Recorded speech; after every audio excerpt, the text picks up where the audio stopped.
cris du sang et de grandes douleurs. Il y a longtemps, il a envoyé son fils pour la racheter afin qu'elle ne périsse. Il y a si longtemps qu'il recherche une noble église d'adorateurs qui s'incline devant sa présence et non devant la prestance d'une personne. Il y a si longtemps que Dieu voudrait qu'elle montre son image, celle de l'amour qui ne se confond pas avec celle de tant de gens, mais qu'elle soit distincte comme lui, qu'elle ne se divise pas comme il arrive parfois, créant le désordre et de vaines discussions, cherchant à être l'un plus grand que l'autre, car parmi nous le plus grand c'est lui.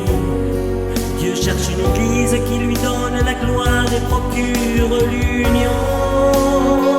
Dieu veut une église qui guérit l'infirme, qui brise les liens des prisonniers, qui ouvre l'esprit à ceux qui sont dans la confusion et leur parle d'amour. Dieu veut une église dont la vision soit l'espérance de l'âme perdue. Dieu veut une église qui sauve la vie de l'humanité.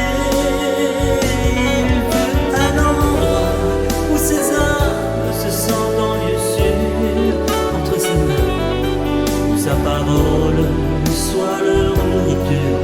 C'est là que Dieu veut demeurer.